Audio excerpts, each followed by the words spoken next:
kalau orang yang punya ilmu yang diturunkan itu kayak kuyang tuh kan sebenarnya juga sama. Aku juga baru tahu sejak kejadian itu bahwa kuyang itu bukan hantu dan leak itu juga bukan hantu, tapi itu ilmu. Maksudnya dia bersekutu sama setan. Jadi dia tuh kayak setengah manusia, setengah begitu. Nah, cari makannya pada saat dia cari makan atau cari energi, ya dia berubah jadi hal-hal yang seperti itu.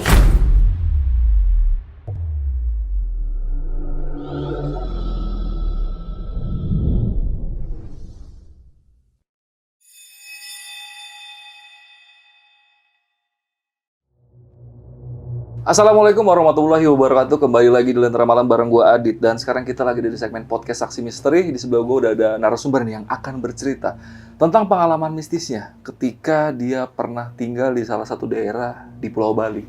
Kita sapa dulu aja, narasumbernya udah ada di sebelah gue, Intan. Intan, apa kabar, Tan? Baik, Bang. Wah, ini lu pernah tinggal di Bali? Iya, pernah tinggal di Bali. Itu tahun berapa pas tinggal di sana, Tan? Menetapnya 2010 sampai 2013-an lah ya. Tapi emang kayak bolak-baliknya tuh udah dari 2009. Karena suamiku tuh kerja di sana, terus kayak emang sering ditugas-tugasin. Nah, terakhir itu waktu aku di Surabaya, dia di Bali itu 2009. Nah, akhirnya karena emang kita udah punya anak, akhirnya ya udahlah ikut pindah. Ikut ke Bali. Di 2010 itu ikut pindah akhirnya. Dan ini kan yang mau diceritain tempat tinggal lu di Bali ya? Itu ngontrak atau rumah sendiri di sana waktu itu? Ngontrak. Itu ngontrak. Jadi kita sewa rumah. Sewa rumah, satu rumah gitu? Iya, satu rumah. Iya, dan itu berarti sekitar 3 tahunan ngontrak rumah itu? Pertama kita ngekos tuh, 2010 kita ngekos, terus kita mulai pindah ke rumah tersebut itu 2011 akhir, 2011 akhir sampai dengan 2013 sampai kita mau pindah lagi balik ke Jakarta. Lumayan lama ya. Iya. Dan boleh tau nggak sih itu tepatnya di daerah mana Balinya? Tepatnya sih, gue takut nyebut nama ya sebenarnya. Agak ciri-cirinya aja deh. Iya, daerahnya bukit-bukit gitu lah, perbukitan. Mau ke arah atas gitu? Iya, dingin betul. Dong daerahnya? Masih enak banget sih kalau pagi. Iya. Tapi kalau Bali tuh cenderung panas ya. Nggak yang kayak puncak banget gitu. Iya. Tapi nggak terlalu jauh dari laut apa cukup jauh dari laut? Deket. Oke, kalian tebak sendiri aja. Jangan dicari ya. Iya. Jadi buat kalian yang penasaran sama cerita lengkap dari Intan, simak terus podcastnya sampai habis. Jangan ada yang di skip, cukup skip iklannya aja. Tapi sebelum itu gue mau infoin dulu nih buat kalian yang pengen jadi narasumber seperti Mbak Intan yang ada di sebelah gue. Kalian bisa langsung aja DM ke Instagram Lentera Malam, itu ada di lenteramalam.id. Dan jangan lupa juga mampir ke Spotify-nya Lentera Malam, karena di sana kita punya konten-konten eksklusif yang cuma ada di Spotify-nya Lentera Malam. Nggak kita upload di YouTube-nya Lentera Malam. Oke, Mbak Intan udah siap nih buat cerita malam ini? Iya. Usah mau lama lagi, sebelum kita dengar ceritanya, kalian tonton dulu intronya.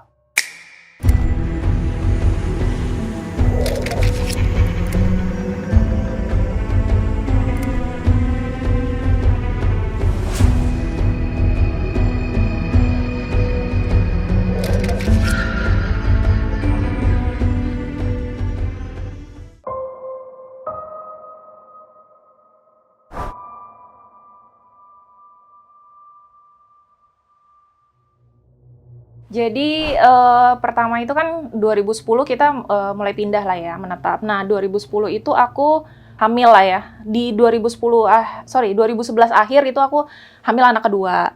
Nah hamil anak kedua terus akhirnya melahirkan. Terus pas lagi hamil itu ada tetangga kos. Jadi waktu itu masih ngekos. Karena aku pikir ya udahlah anak juga yang satu baru setahun gitu kan ya. Ya udah masih ngekos. Terus ada tetangga kosku tuh bilang gini, G itu Mbak ya kalau di Jawa bilangnya. G, nanti kalau ditanya-tanya, ada orang nanya misalkan, hamilnya berapa bulan atau anaknya laki-laki atau perempuan, nggak usah dijawab ya gitu. Terus aku kan kayak nanya ya, kenapa nggak boleh dijawab? Karena itu percakapan yang sangat biasa kalau kita ada di Jakarta mungkin ya. Kayak nggak masalah gitu untuk dijawab. Betul, gitu, dan itu kayaknya nggak sensitif deh gitu kan ya. Terus aku mulai kayak nanya, kenapa ya Bu gitu. Terus dia bilang, iya kalau di sini tuh soalnya sensitif gitu, nggak usah, orang tuh nggak usah tahu lah kalau jenis kelamin anak kita gitu. Oh gitu, jadi awalnya tuh aku tidak berpikiran ke arah yang tanda kutip mungkin mistis atau apa gitu ya. Ya udahlah aku terima sebagai ya udah nih info baik gitu. Udah. Emang sih beberapa kali kayak aku keluar beli makan atau jalan-jalan kemana gitu, ada aja orang yang basa-basi nanya, wah gede banget nih hamilnya, udah berapa bulan gitu. Laki-laki tuh perempuan udah tahu belum kayak gitu-gitu. Terus aku selalu inget tuh omongan si ibu itu, akhirnya aku jawab dengan, aduh nggak tahu, terus kayak nggak mau tahu, soalnya pengen surprise aja, kayak gitu-gitu. Padahal udah tahu kalau anakku itu laki-laki gitu. Oke. Karena udah USG mungkin ya? Betul, karena kan usia 4 bulan tuh pasti udah USG. Udah, terus akhirnya aku sembunyiin lah tuh, sampai dengan melahirkan tuh. Waktu melahirkan, itu masih di kondisi kos yang terakhir, yang terakhir. Udah melahirkan, terus akhirnya kita ngerasa anakku itu udah beberapa bulan lah ya, hampir setahun. Terus kita ngerasa kayak kurang deh rumah kita, maksudnya rumah ini kos-kosan ya, kan namanya kos-kosan tuh cuma 2 ruangan. Iya. Anak kita juga udah yang satu udah beraktivitas, yang satu juga udah mulai merangkak-merangkak, terus akhirnya kayak kita cari rumah aja deh gitu. Akhirnya ya udahlah cari rumah. Nah, cari rumah tuh sebenarnya masih kalau kita bilangnya kelurahan kali ya, masih di lingkungan yang sama. Nah, cuman kayak lebih ke bukitnya aja gitu ya. Udah tuh akhirnya ketemulah rumah ini. Nah, rumah ini tuh aku bisa bilang rumah ini sehat banget dalam artian nggak lama kosong, atau rumah ini mungkin desas-desusnya memiliki suatu cerita sebelumnya, enggak juga gitu. Yaudah, itu kayak baru kosong sekitar beberapa bulan lah gitu. Dan itu kita konteksnya adalah ngontrak ya atau sewa. Nah, rumah itu gede, ada rumah utama, terus di belakangnya itu ada semacam kos-kosan ya. Karena itu aku sewain akhirnya. Jadi kayak ada pavilion gitu lah ya. Gitu. Terus di ujung rumah itu ada pura kecil. Kalau di Bali kan semua rumah pasti ada puranya. Nah, karena aku Muslim, jadi aku cari yang mau ngekos dan anaknya Hindu. Biar dia bisa setiap hari sembahyang di pura gitu kan. Ibaratnya tuh ya kita menghormati tanah di mana kita tinggal. Udah tuh aman sebenarnya. Literally aman. Terus pas baru pindah seperti biasa lah ya, layak kayak ibu-ibu, kita belanja kalau pagi ada ritual belanja-belanja. Udah belanja, ketemu tuh sama tetangga-tetangga baru, ya kenalan-kenalan lah ya intinya. Nah, itu anakku udah mau setahun. Udah lumayan gede lah ya. Dan udah jalan, karena anakku jalannya lumayan cepat, 10 bulan udah jalan. Terus habis itu ketemu ditanya-tanya, anaknya ini laki-laki atau perempuan? Karena muka anakku itu agak mirip perempuan, tapi nggak pakai anting. Berarti kan kayak laki, tapi orang mungkin nebak-nebak, cewek juga sekarang ada kok yang nggak pakai anting kan.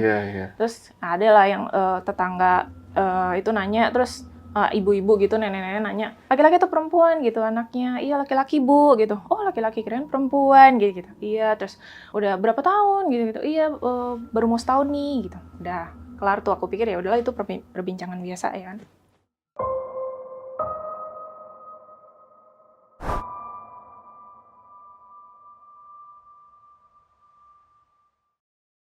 Terus ngobrol-ngobrol juga lah sama ibu-ibu, nanya, kakaknya nggak beda jauh ya, karena emang usianya cuma beda setahun. Ya. Iya, kirain kembar, kayak gitu-gitu. Udah, kelar tuh. Terus waktu jalan, nggak berasa kita tuh udah 2-3 bulanan lah ya, nggak ada yang aneh di rumah juga. Sampai suatu waktu anakku nih kok berubah, yang nomor 2. Yang terakhir? Yang terakhir, ya. Nomor 2 ini berubahnya jadi kayak lebih diem. Biasanya tuh anak aktif banget, sering kayak ngejar-ngejar anjing tetangga bahkan kayak gitu-gitu. Nah ini tuh kayak diem, lemes di rumah, sering tiduran aja. Terus lambat laun tuh berat badannya kan kalau masih di Boston tuh sering imunisasi ya, ngecek ke dokter. Kok bukannya naik malah turun. Terus bener-bener jadi kayak kurus banget, padahal doyan makan. Itu kalau kita lihat makannya tuh nggak ada yang berubah porsinya, tapi emang kayak dia kok lemes gini, kenapa ya? Terus inisiatif lah, waktu itu nggak berpikir ke arah yang negatif, nggak sama sekali. Jadi mungkin anakku pun ada gangguan kesehatan kali ya. Ya udah ke dokter anak. Di dokter anak itu diceritain, si dokter ini ngasih analisa, sebenarnya sih nggak ada yang salah ya dari kesehatannya gitu. Basically sehat-sehat aja. Tapi mungkin susunya nggak cocok nih bu, dia bilang gitu. Kali gitu ya, maksudnya dokternya nganalisa mungkin nggak cocok nih susunya. Terus aku pikir kayak, kalau nggak cocok, ini susu tuh dari dia lahir udah minum susu. Kan kebetulan aku tuh sambil kerja, jadi nggak full ASI. Disambunglah susu formula sampai di 4 bulan itu akhirnya full susu formula gitu. Kalau mau nggak cocok harusnya dari awal dong, bukan kenapa sekarang setahun baru nggak cocok, padahal itu nggak ganti-ganti gitu. Terus habis itu kata dokternya nggak apa-apa, usaha dulu aja. Ya udah akhirnya tuh diganti tuh susunya, sempat diganti, tapi anaknya juga jadi nggak suka karena emang awalnya memang bukan itu susunya. Kita udah usaha tapi istilahnya nggak membuahkan hasil lah ya. Sampai suatu saat, waktu itu siang-siang gitu, aku nidurin anak. Waktu itu kalau nggak salah pas lagi off kerja, mau menuju resign, jadi aku lagi tight-tightnya gitu, terus aku cuti deh, jagain anak karena anakku ibaratnya tuh lagi butuh perhatian gitu ya. Udah tuh di rumah, aku punya mbak, kita nggak bisa bilang mbak ya, bibi lah ya, karena usianya udah 50-an gitu. Nah, si Bibi ini megang anakku yang pertama gitu. Terus aku nidurin anakku siang-siang sekitar jam 11-an gitu, nidurin di kamar utama. Jadi posisi rumahnya itu depan ini teras, terus belakangnya teras tuh ruang tamu gitu ya. Ruang tamunya cukup panjang. Terus di sampingnya ruang tamu ini kamar, terus di tengah-tengah kamar ini kamar mandi. Nah, ini kamar utama nih yang di depan rumah banget. Nah, abis nidurin anakku di kamar utama ini, aku nggak sengaja ngeliat di kamar anakku yang pertama, jadi anakku tuh udah tidur sendiri, pintunya kebuka, terus begitu aku keluar tutup pintu, ngeliat ke arah kamar anak, itu ada kayak bola segede bola sepak, tapi menggelinding di langit-langit dari arah pintu ke belakang. Jadi pintu nih, ya kan? Nah, di adep-adepan pintu itu ada kaca. Nah, kaca ini kalau ngelihat ke belakangnya itu si kos-kosan itu, gitu. Aku ngelihat, apaan tuh? Bentuknya tuh kayak bola gini, segede bola sepak, tapi berambut. Kayak, kalau rambut manusia tuh kan kayak jatuh ya, ya lemes gitu. Ini tuh kayak sapu ijuk, kasar-kasar dan kaku. Iya, jadi bola itu menggelinding, tapi anehnya bukan di bawah, tapi di plafon. Menggelinding ke arah si kaca itu. Iya. Terus agak kaget kan? Apaan tuh ya? Gitu. Terus aku sempat masuk, ngeliat-ngeliat gitu. Apaan ya barusan? Mencoba untuk melogika gitu. Laba-laba kali ya gitu. Tapi masa ya laba-laba segede gini? Itu laba-laba apa gitu kan? Halu kali. Aku pikir ya udah tuh. Nggak menyangka kalau itu sebuah tanda sebenarnya. Udah, oke. Terus setelah itu, selang beberapa hari, anakku tuh mulai nangis-nangis terus. Jadi, dan itu nangisnya bisa diprediksi, jadi sekitar jam 12 sampai jam 2. Malam? Iya, malam, dini hari ya. Itu selalu nangis. Kenapa gitu kan? Maksudnya, kenapa di jam-jam tersebut gitu? Dan itu bisa, kita nggak bisa bilang setiap malam Jumat kali. Enggak, karena hari-hari biasa pun begitu. Nangis juga? Iya, nangis juga. Dan nggak tiap hari juga, kayak mungkin selang beberapa hari. Tapi bisa dibilang hampir setiap hari begitu. Jadi aku mulai sejujurnya aku sih, karena suamiku tuh sama hal-hal yang kayak gitu tuh lebih apatis banget. Jadi aku kayaknya ini ada yang nggak beres deh gitu. Yang pertama itu aku ngelihat sesuatu yang di luar nalar. Yang kedua, anakku kenapa nih kayak dibilang sakit enggak, tapi metabolisme tubuhnya terganggu. Terus yang ketiga itu sering nangis malam-malam gitu kan ya. Akhirnya aku cerita nih ke temanku bilang gini kayak, lo mau nggak ikhtiar dulu gitu? Ikhtiarnya gimana? Ya coba aja, anak lo mungkin di rumah digangguin hal yang kita nggak tahu, kata dia. Cobain aja, jangan di rumah lama-lama. Caranya gimana gitu? Masukin daycare aja. Jadi anakku 1 tahun tuh udah sekolah. Dimasukin ke daycare. Nah, jadi pas aku berangkat kerja, itu aku titipin dulu paginya berangkat, titipin ke daycare, aku pulang jam 5 tuh aku jemput, bawa pulang. Rutin tuh udah kayak sebulanan lah ya, hampir sebulan di daycare. Abis itu ada kemunculan lain, yaitu muncul kodok segede gini, kodok tuh gede banget, di belakang kloset kamar mandi. Jadi klosetnya kan kloset duduk. Nah, kloset duduk kan pasti ada sela tuh antara si kloset sama si tembok. Nah, dia tuh di bawah, ngumpet gitu. Aku taunya karena sore-sore tuh pas mau ke toilet, apaan itu ya gitu. Karena gede banget, segini deh. Aku teriak tuh panggil si Bibi, itu apaan ya gitu. Itu kayak kodok deh, tapi kok gede banget. Apaan, mana Bu? Si Bibi datang tuh ngeliat, wah ini mah kodok bangkong, kata dia gitu. Apaan kodok bangkong? Karena di pelajaran pun aku nggak pernah lihat ada spesies kodok seperti itu. Terus penasaran, terus googling lah ya. Kodok bangkong tuh apa sih gitu ya. Memang ada spesies. Dan kalau sekarang teman-teman browsing juga pasti kelihatan. Dan itu memang spesies kodok yang gede banget. Ya segini lah ya gitu. Nah, anehnya pas aku bilang ke Bibi kayak gitu, si Bibi tuh ngusirnya bukan dengan diangkat terus dibuang ke depan rumah atau diusir gitu ya. Itu malah dia ngambil sapu lidi terus giring gitu. Kayak digiring, digusa-gusa gitu sampai si kodok itu keluar dari rumah. Kan aku gregetan karena aku pikir kayak, Bi, kayaknya lebih cepat kalau diambil dan gitu. Oh enggak Bu, kalau kodok bangkong itu memang harus digusah pakai sapu lidi, kata dia gitu. Cuman sebagai orang yang nggak percaya awalnya, aku pikir kayak emang kayak gitu kali ya tradisinya gitu, nggak yang berpikir bahwa si Bibi ini ngasih tanda gitu, nggak. Dan Bibinya tuh juga nggak pernah ngomong, ini kayak ada sesuatu deh Bu, nggak pernah ngomong kayak gitu. Nah itu kalau kemunculan kodok itu tiap hari Kamis, tiap Kamis sore. Ya, kalau kodok selalu Kamis sore. Itu yang pertama aku pikir, oh ya udahlah mungkin karena pintu kebuka. Tapi dicoba dinalar-nalar, rumah orang sekarang itu kan bahkan pintunya aja kecoa nggak bisa masuk dong, karena kecil banget gitu. Apalagi kodok segede gitu, masuknya lewat mana? Nah kalau misalkan dia bisa masuk ke toilet, berarti kan sini kodok lompat dari luar, ngelewatin ruang tamu, belok ke kamar mandi. Pasti kita lihat duluan dong, karena kita semua beraktivitas di ruang tamu. Anakku main di situ, karena si ruang tamu tuh aku kasih karpet ABCD itu. Terus kayak mulai, kayak nggak masuk akal deh.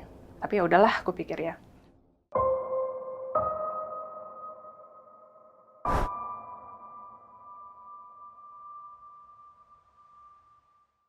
Besoknya, minggu depannya, ada lagi tuh hari Kamis. Dan itu kondisinya anakku masih daycare ya. Jadi masih bolak-balik daycare. Terus mulailah aku kayak, apa ya ini gitu. Karena kodok ini selalu masuk gitu. Dan itu kayak aku titenin, kok Kamis? Kalau nangis nggak setiap hari Kamis. Terus kayak bola itu juga kayaknya aku juga lupa itu hari apa. Kayaknya juga bukan Kamis deh. Dan itu siang anehnya. Sejak itu mulai nih, kayaknya ke bukti-bukti kemunculannya tuh udah mulai agak makin mengkhawatirkan ya. Terus aku cerita ke suamiku, tuh suamiku bilang ya udah loh kita ikhtiar ke ini panggil balian gitu ya. Nah balian itu kalau di Bali tuh kayak orang pintar gitu lah ya, yang lebih ngerti. Kita panggil namanya siapa gitu ya. Tapi kita manggilnya Aji. Aji tuh kayak orang yang dituakan gitu ya. Terus kita cerita Aji tuh gini. Aku ceritain mulai dari ya saya ngelihat kayak ada bola rambut, terus anak saya sering nangis, dan nangis tuh bisa diprediksi kalau nggak jam 12 sampai jam 2 lah range waktu tersebut. Terus ada kodok gitu. Oh iya kayaknya saya tahu deh, kata dia gitu. Terus kan nanya dong, apa gitu? Apaan sih Ji gitu. Terus dia bilang, saya kayaknya nggak bisa ngasih tahu deh Bu, soalnya saya belum lihat. Cuman saya udah nerka kayaknya itu. Cuman dia ngomong itu doang, kayak itu. Itu tuh apa gitu kan? Terus dia bilang, Ibu besok kalau si adik nangis lagi, telepon saya ya. Nah kebetulan si Aji ini kan dia tuh driver ya. Jadi kalau malam memang lagi aktif nyari tamu lah kalau di Bali ya. Kan orang di Bali tuh memang hidupnya malam ya. Terus habis itu pas nangis tuh besok-besokannya nangis, aku telepon, Ji, anakku nangis. Terus dia langsung mengarah lah ke rumah kita. Pas mengarah, dia langsung, jadi gerbang itu kan gerbang besi kan berat ya, kalau dibuka kayak greg. Aku denger tuh si Aji buka itu kayak greg.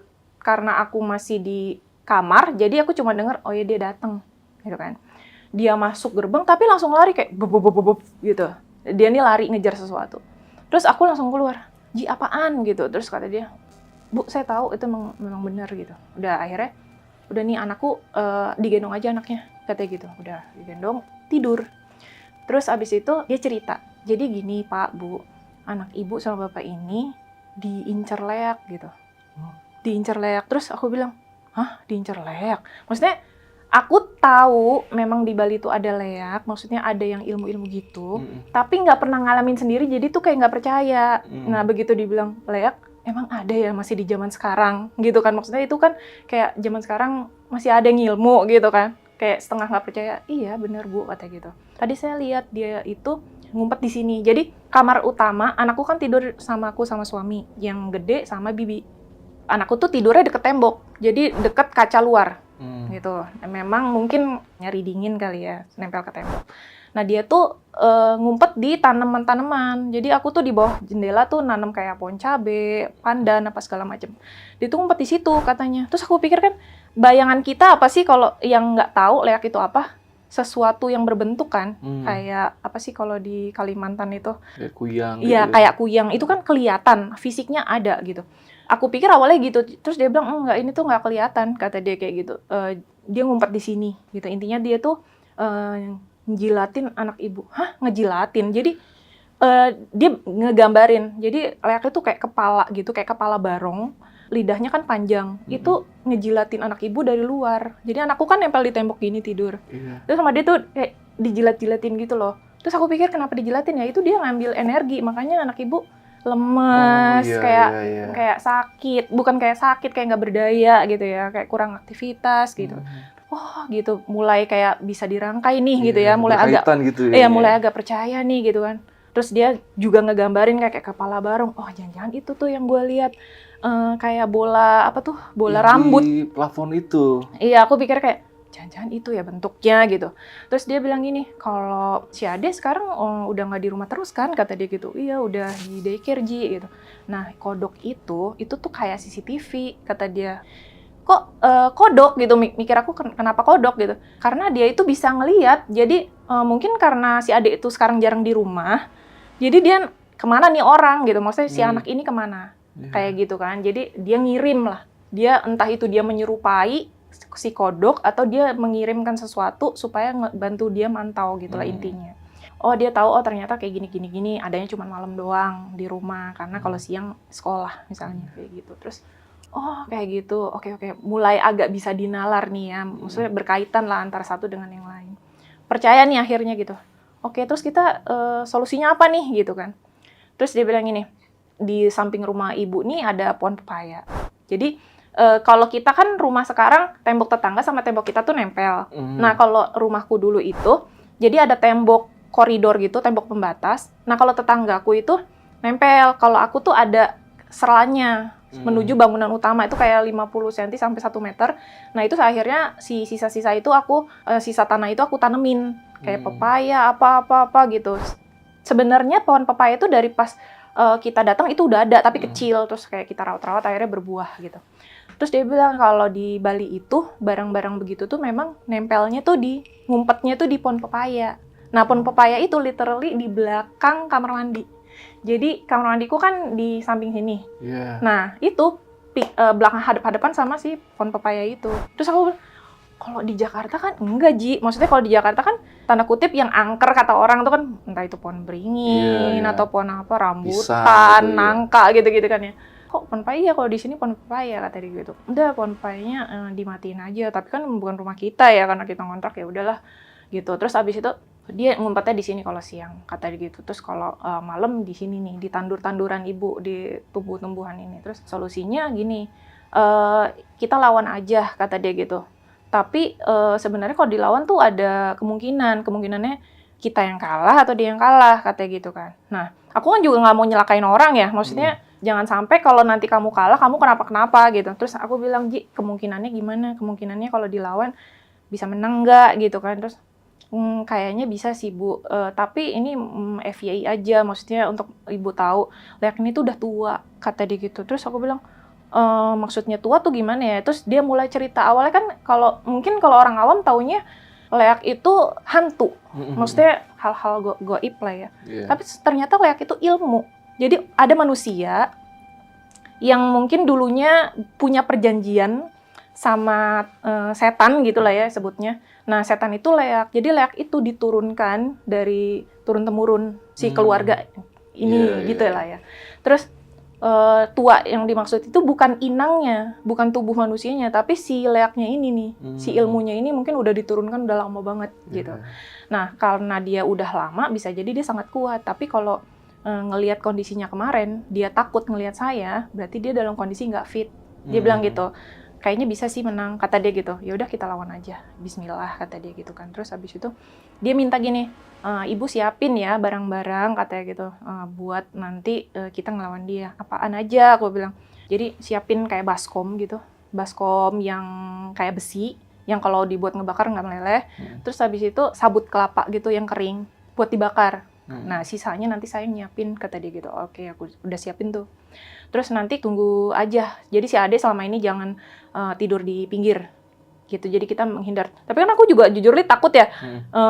Ibaratnya walaupun aku nggak ngeliat, tapi kalau aku yang di tembok kayak ada nih gitu kan. Terus ya udah akhirnya kita tukeran posisi. Jadi aku di pinggir, terus anak baru si suamiku di tembok. Aku kan kayak gemes gitu, maksudnya kita udah tahu ya udah ayo besok aja gitu. Terus kata si Ajinya, enggak, ini tuh harus dicari hari-hari apesnya dulu, kata dia gitu. Jadi nunggu hari apes buat dianya. Terus saya juga harus kayak doa-doa dulu lah Bu, gitu. Oke, ya udah. Terus dia udah bilang, Bu, nanti malam kalau nangis itu ya, gitu. Jadi ini udah beberapa hari kemudian kayak 3 atau 4 hari. Kalau udah siap kan, kata dia gitu. Udah ada barangnya, aku bilang. Ya udah, nanti malam kalau nangis telepon ya, kata dia. Udah tuh.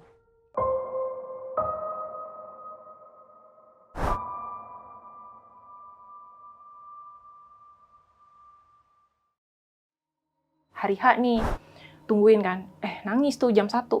Jam 1 nangis. Jadi ibaratnya tuh kayak anakku dibiarin aja nangis. Jangan diangkat. Kalau diangkat kan berarti silaknya nanti pergi gitu ya. Jadi kayak diumanin lah ya gitu. Jadi dijagain aja. Nah suamiku tuh udah nungguin tuh di depan teras, nungguin si Ajinya datang. Jadi kita udah ngebakar si sabut kelapa ini, udah sampai kayak yang arang-arang gitu. Begitu Aji datang langsung aku gendong anakku, terus ngeliat, maksudnya nonton. Karena nontonnya tuh bener-bener kayak si arang itu dikasih air apa gitu, aku nggak tahu lah. Pokoknya arangnya tuh jadi mati gitu. Cuman masih ada kayak bara-baranya. Itu kayak dilempar-lemparin gitu. Jadi kayak berantem, tapi kita nggak bisa ngeliat dia tuh berantem sama siapa. Kayak gitu. Berantem di pekarangan itu di teras. Dilempar-lemparin sampai suatu ketika si Aji ini keluar dari gerbang terus ngejar. Kayak gini-gini gitu aku lihat. Kayak oh udah nggak kelihatan, jangan kabur nih. Terus aku pikir, ya kabur gitu. Terus udah tuh dia balik lagi gini. Bu, tadi kabur orangnya gitu. Terus aku bilang, ya Ji gimana ya, tapi dia udah kena kok, maksudnya udah berhasil kena pukulan lah intinya gitu ya. Kayaknya sih kondisinya lagi lemah nih dia, kata dia gitu. Ji, penasaran deh siapa sih gitu, karena yang namanya ibu-ibu ya, jadi ngerasanya kayak kurang ajar banget nih orang gitu. Anak-anak lain tuh di komplek ini banyak, kenapa mesti anak gua gitu. Terus aku sempet nanya tuh sama si Aji, aku tuh penasaran deh, kenapa anak saya ya gitu? Kenapa nggak anak yang lain? Anak yang lain tuh juga banyak kok yang bayi-bayi di sini gitu. Dan anak saya tuh udah nggak terhitung bayi sebenarnya, kayak udah setahun gitu. Terus dia bilang, ya karena anak ibu tuh spesial gitu. Spesialnya kenapa gitu? Coba Bu, aku pengen tahu deh tanggal lahirnya. Dia nanya, tanggalan Jawanya apa? Kan kalau orang Jawa selalu ada tanggalan Jawa, misalkan kayak Senin Pahing gitu-gitu kan. Terus aku sebutin lah ya. Terus iya, kalau orang yang lahir di hari-hari Jawa ini, penanggalan ini, biasanya itu dia punya sesuatu yang spesial dalam dirinya. Nah, itu tuh sebenarnya diincar sama orang-orang yang suka ngilmu. Makanya anak ibu, gitu. Oh, pantes ya, aku bilang. Pantes nih selama ini kayak orang-orang tuh banyak yang ngingetin, gini, gitu. Dan apalagi laki katanya. Laki itu kuat banget. Maksudnya, kalau dia dijadiin tumbal sama ilmu-ilmu itu ilmunya meningkat drastis gitu lah intinya kayak gitu. Beda sama kayak perempuan gitu. Oh gitu. Terus pengen tahu deh yang mana sih, pasti tetangga ya, karena aku pikir kan begitu dia larinya tuh kayak ini rumah madep sana ya, larinya tuh ke kiri ke arah barat gitu ya. Terus si Aji bilang, Bu maaf nih saya nggak bisa ngasih tahu kata gitu, soalnya nanti jadinya apa kayak menduga berprasangka gitu ya. Terus pokoknya arah barat kata dia gitu. Ya tapi saya pengen tahu dong, aku bilang gitu kan. Pokoknya gini, tandain aja. Nanti nggak lama lagi nih, ya paling 3 hari. Nanti ibu tahu deh siapa orangnya. Terus penasaran dong, begitu pagi mau belanja sayur seperti biasa ritual ibu-ibu. Belanja sayur, aku ngeliatin nih air mukanya orang-orang yang belanja sayur. Kan karena tukang sayur itu memang berhenti selalu di depan rumahku. Jadi orang-orang tuh datang. Terus aku liatin. Aku pikir kalau air mukanya beda ngeliat aku, pasti dia udah tahu. Maksudnya kalau kayak tersangka ketahuan tuh kan pasti kayak diliatin nggak mau ngeliat, gitu diliatin nggak mau ngeliat gitu kan. Tapi semuanya kok santai-santai aja ya mukanya, kayak nggak ada yang terjadi, nothing happen gitu. Terus habis itu, oke, gue nggak bisa nih, kayak gue tetap harus tahu nih gitu. Sorenya aku jalan sore, itu masih hari setelah itunya ya kejadian. Aku jalan sore tuh ke arah barat, sambil gendong anak, nyuapin gitu, sambil ngelirik-ngelirik tetanggaku. Terus samping rumahku itu, aku bilang, ini keluarlah dari list, nggak mungkin gitu. Karena si tetangga samping rumah ini tuh anaknya ini apa namanya Islamik banget. Ya mohon maaf ya, maksudnya jilbab panjang gitu, terus pakai niqab. Jadi suami rumah itu tuh dihuni sama suami istri, punya anak gitu 2, terus ada kayak aku nggak kenal dia siapa, mbak atau emang saudara yang tinggal di satu rumah, tapi yang sering belanja tuh si mbak inilah. Terus ada nenek-nenek juga dari situ lah ya, ibunya gitu udah tua. Terus aku bilang, nggak mungkin lah ini orang berilmu, maksudnya beragama. Kayak coret, nggak mungkin. Jalan lagi, di samping itu ada rumah kosong, ya nggak mungkin dong. Ya kan itu orangnya ngilmu, nggak ada orangnya ini. Jalan lagi, sampingnya itu ada rumah, kayak rumah Bali, dan rumah itu paling tradisional di antara rumah-rumah yang lain. Karena kalau rumah kita kan gerbangnya udah bata, dia itu gerbangnya masih bambu. Bambu disusun-susun, terus dikrek yang gitu loh ngebukanya. Aku pikir, dia kali ya, aku pikir gitu. Soalnya orangnya juga cukup tertutup, maksudnya jarang ngobrol sama tetangga gitu. Tapi aku pikir, dan rumahnya agak singup. Kalau kata orang Jawa kan rumah agak singup itu kayak ada sesuatu. Singup itu? Singup itu kayak walaupun dikasih cahaya, tetap redup gitu loh. Iya, iya. Ya kayak gitulah ya. Tapi aku pikir kayaknya dia biasa-biasa aja deh gitu. Nggak tahu gitu. Mau ke sana lagi juga nggak kenal orangnya gitu. Udah tuh balik, nggak ketemu tuh hari pertama.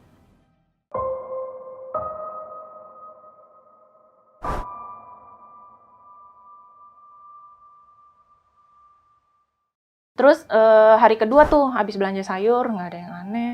Udahlah, aku pikir ya udahlah ntar nunggu aja, aku pikir gitu kan. Terus hari kedua itu habis belanja sayur sekitar sayur tuh jam 7, jam 8, jam 9-nya itu ada ambulan. Ada ambulan ke area rumah gitu lah ya. Di sana tuh kan guyup, maksudnya antar tetangga tuh saling kenal. Ya, saling kenal. Nah, ambulan kalau niu gitu ya. Berhenti di dekat rumah gitu, dekat rumah. Semua tetangga pada keluar. Karena kan kita, siapa nih? Gitu, siapa? Kenapa gitu. Nah, si orang samping rumahku, ibunya itu, ibunya yang pakai nikop, jadi si nenek itu dibawa ke rumah sakit naik ambulan. Terus si mbak yang biasa belanja itu keluar kan ikut ngantar. Terus aku nanya, "Mbak, siapa?" Aku bilang gitu. "Iya nih si nenek, Bu, anfal," katanya. Anfal tuh kayak serangan mendadak lah gitu ya, drop lah ya kondisinya gitu. "Oh gitu ya, kasihan banget," aku bilang gitu kan. Terus dia bilang, "Iya, itu udah sebulan Bu, pantesan ya jarang lihat nenek," aku bilang gitu. "Iya, makanya aku terus yang belanja, bisa kan dia," kata dia. "Iya," terus aduh kasihan banget, semoga cepet baik deh, aku bilang gitu. "Iya, tapi udah tua juga sih," katanya si mbak ini. Nggak tahu ya mbak ini tuh pembantu atau memang saudara. Udah, bawa tuh ambulannya berangkat. Aku baliklah ke rumah. Tapi pas masuk rumah, itu aku kayak tersadar, jangan-jangan dia ya? Gitu. Maksudnya, pas ngobrol tadi tuh nggak kepikiran. Aku lebih ke kasihan, kayak, ya kasihan banget si nenek gitu. Karena memang nggak pernah kontak. Ketemu tuh sekali pas belanja sayur waktu aku baru-baru pindah lah ya.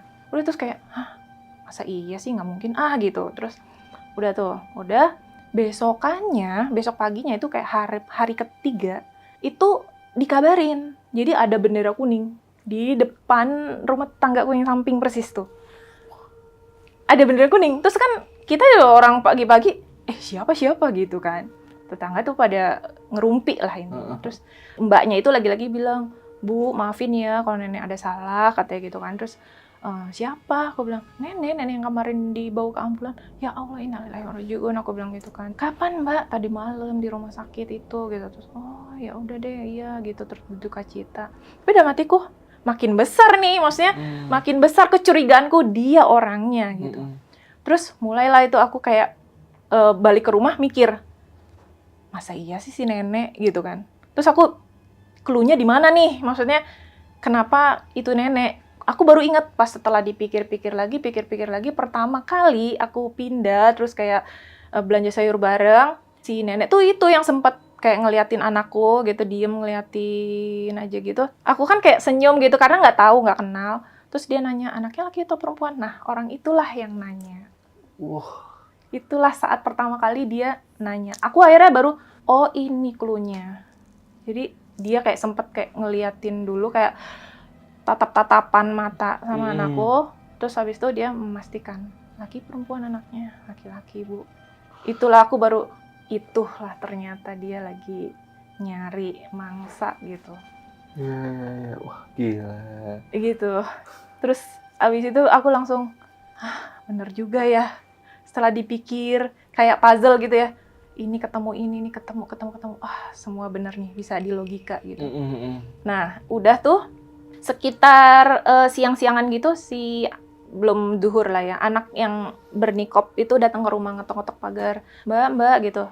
Aku nggak tahu dia namanya siapa, karena memang nggak pernah bertetangga ya. Tapi aku tidak mendiskreditkan orang yang fanatik. Tapi mungkin dia dengan Islamnya yang seperti itu mungkin mencegah gibah kali ya. Karena kalau ibu-ibu di tukang sayur kan selalu kayak ngomong, ngobrol apa segala macam gitu ya. Terus dia kayak ngetok-ngetok, "Mbak," gitu. "Kenapa Mbak?" Aku bilang gitu. "Boleh nggak ya kita pinjem carport?" Jadi rumahku itu cukup luas halamannya dan ada digerbangin. Jadi kalau dia mau pinjem, otomatis harus masuk ke halaman rumah. soalnya buat pelayat nih nanti sore tahlilan, kata dia gitu hari pertama. Terus, oh gitu, iya boleh nggak, kata dia gitu. Iya, aku iya aja, aku nggak bilang iya boleh atau enggak gitu. Iya, aku bilang gitu. Sekarang ibunya di mana? Aku bilang gitu, masih di rumah sakit sih, lagi dibersihin, kata dia gitu. Oh iya, aku gituin. Makasih ya Mbak, udah tuh dia balik. Aku tutup gerbang, aku pikir-pikir, ngapain ya gue? Maksudnya, ya ini jangan ditiru, maksudnya harusnya Muslim tuh tolong menolong dalam kedukaannya. Dalam hal apapun. Dalam hal apapun, khususnya kedukaan. Itu aku kayak, ngapain ya gue nolongin dia? Orang harusnya tuh kalau nggak ibunya yang mati, ya anak gue yang mati. Kasarnya. Iya kan? Kalau memang akhirnya jadi kejadian kemarin, kalau gue nggak lawan kan, anak gue yang kenapa-kenapa akhirnya gitu. Terus, ngapain ya? Judes nih, muncul jahat lah. Terus habis itu aku bilang, suamiku tahu. Dan aku ceritain, jadi, Pak tahu nggak? Itu ternyata tetangga samping rumah gitu. Terus dia kayak, oh ya udah deh, ya udahlah, ikhlasin aja. Suamiku bilang gini, ya kayak gitu-gitu tuh selalu ada. Anggap aja pas kita ketemu sama orang yang nggak baik gitu ya. Terus, iya, aku bilang gitu kan. Dengan belum ikhlas sih sebenarnya. Ya. Terus suamiku bilang gini, itu tadi ngapain kesini, katanya gitu. Iya ngabarin, aku bilang gitu. Aku nggak bilang dia pinjem karpot. Ya, aku bilang iya ngabarin doang. Aku bilang gini, sore kayaknya aku mau kesana deh, anterin yuk, aku bilang gitu. Terus ya udah ayo. Jahatnya aku nggak bilang. Jadi aku pergi aja. Itu gerbang aku tutup. Jadi nggak jadi pinjem. Iya. Gitu. Ya udah aku tinggal aja pergi lah. Terus aku balik kayak malaman gitu. Ya udah kelar tahlilannya. Dan itu aku sampai dengan saat ini nggak pernah cerita ke tetangga, bahkan ke tetangga samping itu nggak pernah cerita. Yang tetangga dulu nggak pernah cerita kalau itu ibunya ini loh punya ilmu gitu. Misalnya kayak gitu, nggak pernah cerita. Dan aku yakin banget anaknya itu juga nggak tahu kalau ibunya berilmu. Dan ini maksudnya kalau kalian pasti mikirnya gini, orang yang punya ilmu leak pasti orang Bali. Enggak loh, kenyataannya dia bukan orang Bali, dia orang Jawa. Jadi jangan juga istilahnya tuh menyamaratakan orang Bali nih pasti punya ilmu gitu. Enggak. Karena itu realita yang gue hadepin, itu bukan orang Bali yang punya ilmu. Itu tuh orang Jawa. Dan orang Jawanya gue yakin pada tahu lah. Pada tahu. Karena memang daerah itu kental mistisnya. Kental. Orang tahu kalau daerah situ pasti punya pegangan. Di Jawa. Cuman gue nggak mau nyebut lah daerah. Dan biasanya yang sering dengar horor tahu nih daerahnya. Nih, betul. Betul, kayak langsung oke, itu gitu. Cuman ya udah gue nggak mau sebut. Nggak mau juga kayak wah ini mendiskreditkan Muslim, enggak juga sih gue. Ya itu kebetulan aja ada orang yang salah jalan. Bukan agamanya yang salah, orangnya sebenarnya. Orangnya. Dan setelah kejadian itu kan kita sempat ngobrol sama si Aji itu main lagi ke rumah. Aku bilang, Ji, aku udah tahu kan yang sebelah Ji, jadi kemarin tuh dia meninggal. Aku bilang gitu, nenek-nenek. Ya itu Bu orangnya gitu. Terus makanya waktu saya kejar tuh nggak ada, karena ya memang di samping rumah kan langsung kayak ngumpet. Gitu. Aku pikir kan sampai sana gitu kan, udah nggak kelihatan gitu. Terus Aji itu bilang gini, itu kenapa dia sampai matinya susah, tanda kutip ya, karena dia itu nggak nurunin ilmunya ke anaknya.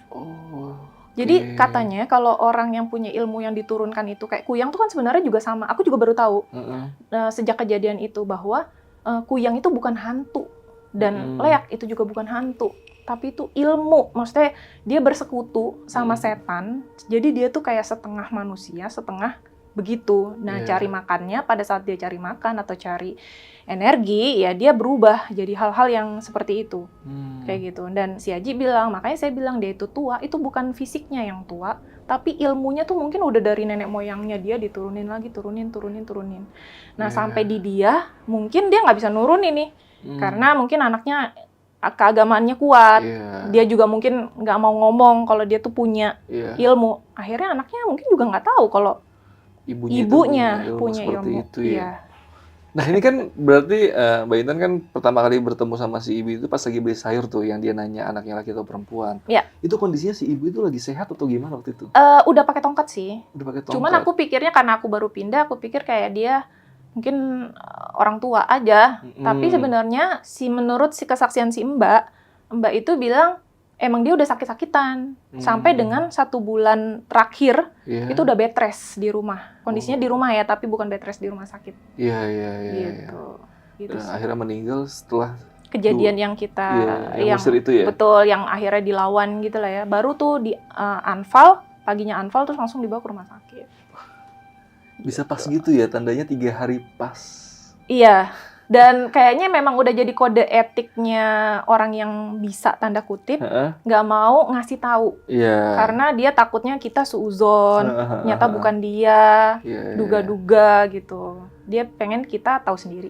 Gitu. Dan mungkin beberapa hari kemudian ada sesuatu yang terjadi dan itu menjadi indikasi bahwa dia kemungkinan pelakunya itu dia. Karena memang semuanya tuh klop gitu. Dia ngumpet di Ponpaya, ya Sambraluma kan juga deket. Terus kayak kondisinya udah tua, apalagi dia sempet komunikasi sama aku yang pertama-tama, kayak gitu-gitu. Jadi kayak oke ini dia. Dan pas banget hitungannya kayak besok dia pasti nanti ada tandanya kok. Ibu akan tahu. Sakit, abis istilahnya abis bertarungnya itu sakit, ngedrop gitu. Berkaitan banget ini cerita Mbak Intan dari awal sampai akhir ini ya. Iya. Dan ini kan Mbak Intan sempat bilang kan, tadi udah sebutin sih sebenarnya kalau lek itu ya nggak harus orang Bali yang punya ilmunya ya. Betul. Ini si ibu ini kira-kira udah menetap berapa lama dia di Bali sih? Kayaknya udah lama deh. Soalnya nih, kenapa aku bisa berasumsi dia udah lama? Si anak ini yang bernikop, bercadar, itu punya perkumpulan jamaah. Jadi kenapa aku pas pertama kali aku screening orang, aku langsung keluarin dia dari list karena anak ini rutin nih tiap 2 minggu sekali dia bikin kayak pengajian gitu loh Bang. Ke rumah. Jadi orang-orang yang satu jamaah sama dia satu pengajian itu ngaji bareng di rumah. Ya, dari segi agama kuat lah. Kuat kemudian anaknya. Nggak mungkin main hal seperti itu. Betul, makanya aku bilang kayaknya nggak mungkin nih yang ini. Gitu. Tapi ya akhirnya kita tahu mungkin anaknya nggak tahu kalau ibunya begitu kayak gitu. Dan setelah kejadian itu Mbak Intan berapa lama lagi tinggal di tempat itu? Nggak lama sih, jadi itu kan 2012 tengah ke akhir, terus habis itu 2013 tengah aku move ke Jakarta karena suami. Betul, suami dipindahin lagi nih balik ke Jakarta ke kantor pusat. Gitu. Oke, dan Mbak Intan punya juga nih pengalaman mistis di rumahnya ketika di Jakarta ya. Betul. Jadi buat kalian yang pengen Mbak Intan untuk cerita lagi dan malam bisa langsung aja komen di kolom komentar teror Mbak Intan buat cerita lagi atau mampir ke Instagram Mbak Intan. Ada punya Instagram nggak Mbak Intan? Ada. Di mana tuh Instagramnya? Di ade_intan84. Oke, nanti gue taruh di kolom deskripsi. Karena gue cukup menikmati nih storytelling dari si Mbak Intan nih, cukup detail dan ternyata itu dar-der-dor banyak banget yang berkaitan dari awal cerita sampai akhir. Kadang-kadang kan kalau kita dengar cerita kan ya cuma sekedar ngelihat segala macam dan ini masih ada banyak penguat dari cerita Mbak Intan itu ya pas diingat dari awal loh ini si ibu ini atau ibu yang tadi nanya segala macam itu yang dan maksud gue gini ya, gue pengen ngubah pandangan orang-orang. Maksudnya banyak orang yang bilang oh di Bali mistis karena mungkin antara selaput antara agama dan budaya itu tipis banget. Jadi kita sulit membedakan itu sebenarnya budaya atau agama gitu kan. Jadi orang mikirnya wah itu mistis gitu. Di Bali tuh tanahnya banyak aturan yang kita mesti ikutin gitu kan ya. Aku pengen ngubah banget itu enggak sama sekali karena setelah teror leak itu rumahku tuh benar-benar aman kayak rumah biasa aja. Gitu. Dan sebelum itu juga sebenarnya aman-aman aja. Aku tinggal di Bali kan lumayan lama ya. Dari mulai yang di kos-kosan sampai menetap di suatu rumah kontrak gitu. Itu nggak ada hal yang aneh gitu. Gitu. Dan akhirnya kita bisa tahu bahwa yang punya ilmu itu juga bukan orang Bali gitu. Dan nggak mau juga, oh ternyata orang Jawa nih suka ngilmu-ngilmu atau klinik-klinik. Nggak juga. Nggak juga. Bukan sukunya, bukan agamanya. Itu ya cuma orangnya aja yang kelakuannya seperti itu. Iya, betul. Udah, paling kita tutup aja podcast malam ini. Ada yang mau disampaikan lagi nggak ke penonton Mbak Intan? Di mana bumi dipijak, dihormatilah itu. Betul. Adat dan budayanya. Iya, betul. Udah, paling gua tutup aja podcast malam ini. Gua Adit dari Tengah Malam dan Mbak Intan izin pamit. Bye.